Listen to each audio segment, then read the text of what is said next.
Hi guys, and welcome to UkFlyFisher. Today you join us for another episode of Trout Talk Tuesday, and once again I'm joined by my brother Connor. He's going to let you know what's coming up in today's episode. Yeah, like we mentioned in last week's episode, we're going to do a Q&A today, answering some of your burning questions that you've left in the comments. There's also a competition with the chance of you winning a £20 gift voucher today. But first, to the competition from last week, we picked 12 questions at random. We're going to try and answer them as best as we can. We'll start off by reading who's asked the question and how they've asked it. So question number one is a joint question. It comes from Chris Doyle and Connor Clement, and they ask, if we're starting up fly fishing, we're new to fly fishing and we're on a budget, what would you recommend? So there's two ways around this. One, you can do what we sort of did in the beginning, is go to car boot sales, eBay, Gumtrees. You'll find people getting rid of their old fly fishing stuff there, and you can get it at a decent price, sort of 70, 80 quid, and you'll have everything you need. Alternatively, if you wanted to buy everything new, there's still cheap options. For the rod, I'd recommend a Delta Classic, and that's in a 10-foot 7 or 8 weight. And I'd match that then with a large arbor reel. Now the reel is sort of a line storage system more than anything. 9 times out of 10 you're not even going to be using it to play the fish, you're going to play the fish by hand. So for reels you can go as cheap as you want, as long as it's large arbor. In a 6, 7 or 8 weighted reel, that's going to be plenty. So you can go quite cheap with that. You're looking at sort of 70, 80 quid for the rod and reel combined there. If you wanted a reel that was slightly more expensive and can grow with you as you advance as an angler, then we highly recommend the Airflow Classic Cassette. And that comes with 3 spare spools, so that's 4 spools in total, and you can fit all your lines on there, so that's what we'd recommend if you're looking for something that's going to last you a bit longer. They're also easily interchangeable, so you don't always have to take the reel off. Yeah, that's true. As for lines, we recommend keeping it simple, so we'd probably suggest a floating line, which you can usually get for around £20. If you're looking for a line that you can grow and develop with, we'd recommend the Airflow Lake Pro. You can find the link in the description below to get your hands on one of these, and yeah, I'd highly recommend those. Yep, I completely agree there. Question number 2 comes from David Dowie, and it reads, if you're going to use a dropper, does this affect your casting technique? Do you need to use specific weights and flies to balance out your cast? Great question, and one that Connor here can learn from as well. The answer is simple. No, your casting technique doesn't need to change. However, if it's not spot on and you don't pause for long enough on your back cast and your forecast to let them fly straighten out, you'll end up with tangles, and this will cause a mess when you land on the water. As for flies, we recommend that you start with your heaviest fly on the point and then come sort of lighter and lighter on your droppers. You can do this in many ways. You can either do it by weighting the fly, so you'll have a bead head or a weighted fly on the point, and then you'll have an unweighted fly on the dropper. Or you can simply do it by size of hook. So you'll start with a size 10 on the point, and then you'll have a size 12 and maybe a size 14 if you're fishing 2 droppers. The reason for this is it helps with turnover and presentation, and as a beginner it's something you want to practice until you're comfortable casting with 2 or 3 flies. So question number 3 comes from Aveen Cooley. Now sorry if we're pronouncing that wrong, we've been discussing back and forth and we didn't quite know how to pronounce it, but you ask, what's the best trout fly? For me, the best trout fly that I've used is the Incredible Cat. After hearing lots of good reviews back from fishers, I took it out for a try, and I caught my limit within the first hour, I'd say. And it looks like quite an alien sort of fly, but in the water it mimics a moving fish perfectly. The feathers all clump together when it's wet, so it makes good movement and makes the fish aggressively attack it. Yeah, we've noticed that from our customers. They're catching a lot of big fish on it, so I can understand why that's your favourite. For me, it's the Black Mamba, and this fly is deadly. We've been in hard fisheries like Garnfried, where everyone's catching on size 18 and 20 dry flies, really small things, and I put this thing through the water and look at it, it's 2 inches long, and it still gets aggressive takes from these trout that are taking the smallest fly you can think of. Everywhere we've gone we've caught on it, Eladine, Cloedog, Garnfried, Crinan, literally any fishery we've been to we've caught fish on it, and it tends to catch big fish, so that's why that's my favourite, and it's one I highly recommend to anyone. So question number 4 comes from Matt Street. He's a good friend of ours, and he asks, what's your best tip for casting in windy conditions?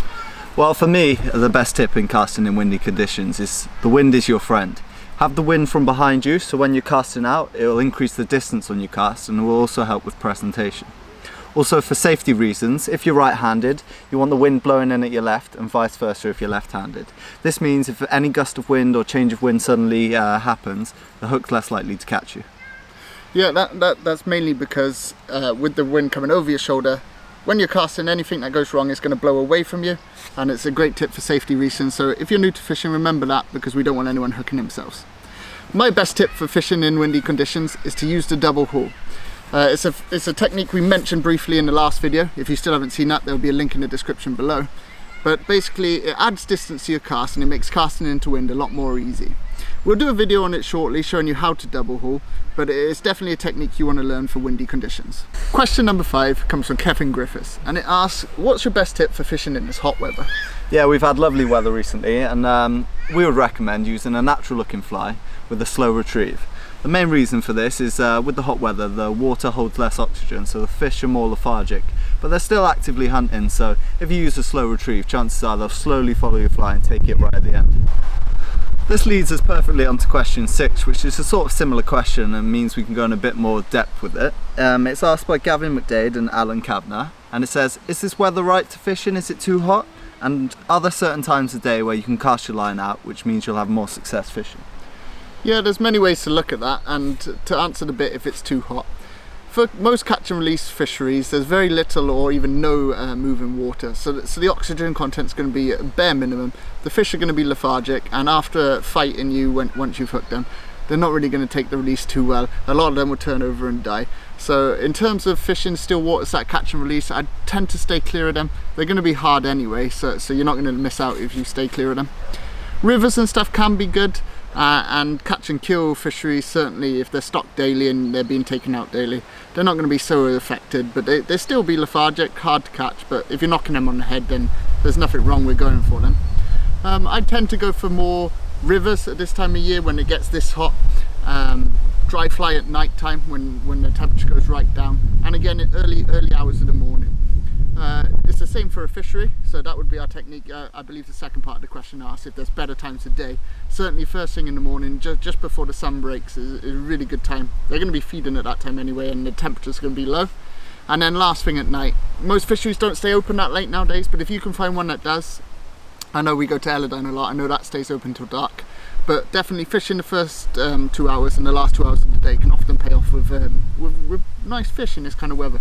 Okay, so moving on to question 7, and it's a good one. It comes from a friend of ours, Paul Law, and he asks, what setup and approach would you take when attending a new venue, i.e. flies and line? Yeah, before we get onto the flies and line, something that we do that I'd highly recommend is to do your background research on the place where you're going fishing. That's either checking their website, talking to local anglers, or talking to the management. You can see what flies are catching well, get helpful information that will help you succeed on the day, and it's a great tip before attending any venue. Yeah, that's something we do on any venue we go to. As for flies and fly lines, there's 2 setups I tend to go with. I'll take my 10-foot 7 or 8 weight rod with a single fly on. I'll have my sink tip, the super dry airflow one that you can see in front of me here, and 12-foot leader, 12 to 18-foot leader with a single lure on, usually the black mamba or the incredible cat that we showed you earlier. If this doesn't work, because this will usually pick out any fresh fish in there or any aggressive predatory fish, so usually the bigger fish. If we don't get anything on that, then I'll switch over to my second rod, which will be a 10-foot 7 weight, and that will be a free fly setup. So as you can see here, we usually fish free flies when we're fishing a team of flies, and we'll use something like a hopper, a cormorant, and then maybe a buzzer or a nymph. So this is the type of flies that I'll use in the second setup, and they'll help you get the more resident fish and the fish that are feeding more naturally, and anything that didn't want to take that lure. So they're the 2 setups we'll take to a new fishery, and I hope that answers your question for you. Question 8 is from Dylan Johnston, and he asks, what's your view on using an indicator? And if you don't mind using indicators, what flies would you recommend using underneath them? Well, that's a great question, and I know it's very controversial in the angling community. A lot of people don't like the bung and they say it's too much like coarse fishing. But here at UkFlyFisher, we say as long as you're out there, you're having fun, you're enjoying the sport of fly fishing, we really, it doesn't bother us at all. We know people who use it and we recommend using it. So what flies would I recommend is different depending on the fishery. If it's one that's stocked daily and there's a lot of fresh fish in there, then using attractive flies like blobs and egg flies underneath the bung can be very effective. Another thing we highly recommend is the worms, and there's a good selection on our website, but the 2 we found most popular are the squirmy worms and the chamois worm. On catch and release fisheries, it's a bit more tricky and the fish can be a bit more fussy on what they're eating. So usually on a catch and release fishery, we'd recommend putting under either a small buzzer or maybe a bloodworm imitation, and that'll often get you a few fish. Okay, so question number 9 comes from John Watkins, and he asks, what's your most memorable fish and why? Yeah, for me, my most memorable fish carries on from last week's video, and it's the tip of going early, getting down there early. Before your father-in-law had even showed up, I'd hooked onto just shy of £5 rainbow trout. It proper left the water, leaped for my fly and everything, put up a great fight, and it's probably the biggest fish I've ever caught. So yeah, that's probably my most memorable one. What about you? Yeah, well, I don't know quite how to answer this. I got a couple, but for different species and sort of river and still water. For still water, we went to Lechlade last year and we hooked into a few big fish, and you know, most big fish don't fight very hard because they don't have the oxygen content and the food there to sustain them at a big size. So they become very lethargic, and it's more like bringing in a sack of potato. But this one fish we caught there was fully finned, fighting hard, and it was unbelievable. I didn't expect the fight from a still water fish to be that hard. It was more like a salmon or a suin you'd hook in the river. So I was really impressed with that fish. So that's probably my most memorable still water fish. As for salmon, the very first time I went salmon fishing, I didn't have a clue what I was doing. I thought I was there to net my father-in-law's fish. I had a 12.8 pound salmon, and it came out of nowhere, and it was literally like a log on the bottom of the river. It didn't want to move, and it took me a good 20 minutes, half hour. So that's a good memory from salmon fishing. And my favourite fish of all has to be the suin. It's what I enjoy most, and it's what we give most of the tips about, is sea trout fishing. But it was a moonlit night, and anyone who reads books and stuff knows the moon's meant to be bad for you. It's not good fishing. But I was going down the pool now, and I hooked into this lovely 4-pound female fish, and I thought we'd go through again. We didn't let it rest, which you should really do after hooking a fish, but I thought I'd go through again just to see if anything else is there. And the exact same spot I hit the 4-pound out, I had a 6.5-pound male who just went crazy. He came jumping out, and because obviously the moon was out, I got to saw everything. So that's my favourite fish of all. So I may have told you 3 or 4 fish, but out of them 3, that is the do-all and end-all of the fish that I will remember. Question number 10 is a great question and comes from Fish in Wales. And they ask, would you ever consider trialling for the Welsh international fly fishing team? And for me as a beginner, and I've only been a handful of times with Gareth, he's the more experienced one, I feel this question's more suited for him to answer. Yeah, so it'd be an honour to be asked to trial for the Welsh international team. It's something I would probably consider, but I also feel that when you're doing something as a hobby, you enjoy it because there's no pressure, there's no stress, and being in a competition atmosphere, it might not be as fun as maybe I'm used to, so that's something I'd have to consider. I'm more than happy to tie their flies and help them in any way I can.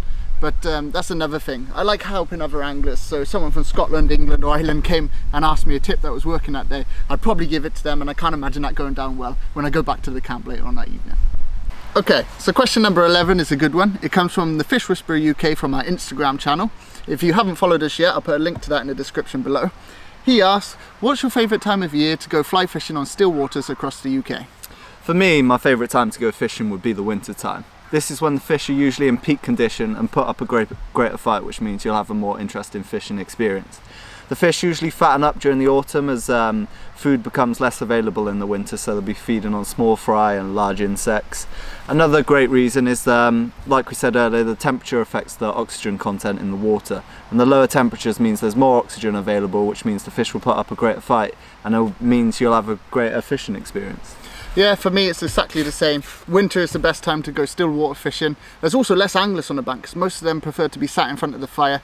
If you put on your warm clothes and go out there, you're going to have explosive fights and great action on any still water across the UK. It's also a great time for catch and release as well, so catch and release fisheries will come alive. Again, due to the high oxygen content, it makes releasing the fish a lot easier, and they go back much healthier and happier. Sadly, we're running out of time on this video, and we've reached our final question. It's cumulative from all questions asked, sort of come together, and it's what fly lines do you recommend when fishing still waters? Yeah, so this is one we get asked a lot, and I got asked in my time at Airflow to do a blog post on this, so it's one that I've been asked before. And the 4 lines we recommend are these ones in front of us. For floating line, we got the Lake Pro. Now this isn't a far distance casting line, but it'll get out far enough, but the presentation is lovely. It also has very little memory, which is rare for some of the Airflow floating lines, so this is the floating line we highly recommend. Then we go on to my favourite line. This is the super dry 6-foot sink tip. This gets down to a level where the fish are comfortable and confident feeding. So this is my #1 line for most still water fisheries across the UK. Then when they go a bit deeper, we move on to the 40+ extreme intermediate line. This is a fast sinking one going down at 1.5 inches a second, and this is great for when the fish are a little bit deeper, they've got a bit spooked, or maybe it's too hot and they're lying on the bottom. This is a great line to fish lures on. And then we got the 40 plus dye free line. Again, these are incredible casting lines, these 40 pluses. They go out really far, and this one goes down at 3 inches a second.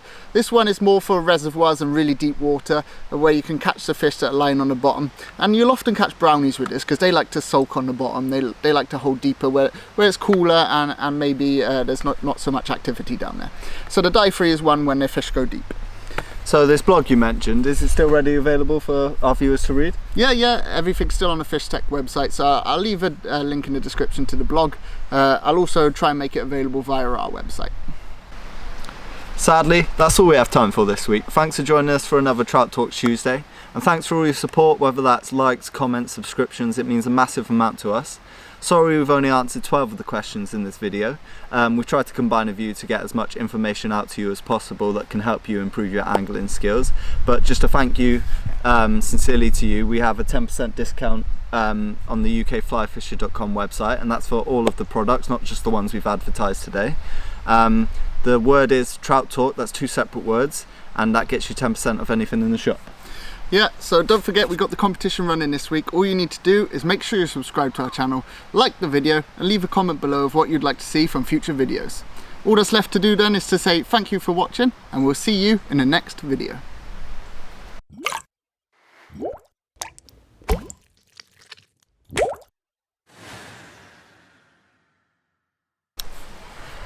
Hi guys, and welcome to UkFlyFisher. You join us again for Hi guys. Airflow Lake Pro. If you want any of these, check out below. Yeah. Keep the sentence together. Great question. And one that Connor can learn from as well. This name I have no idea. Avon? Aveen? For me, the best trout fly that I've used is the crazy cat. The incredible cat. The incredible cat. The cute cat. The Kit Kat. Question number 5 is from Kevin Griffiths. Is it? Yeah. Wow, got it right. I thought I messed up. That's it! Kevin. When it comes to us and new fisheries and new venues, we like venues? Yeah, before we get into the flies and lies. Flies and lies. Ah, so close. Okay, so question number 7 then is a good one, and it comes from a good friend of ours, Paul Law. He asks, what's said? This is a hard one. Paul, you've got us here for hours and hours, mate. I got a goldfish once. Okay. Nah.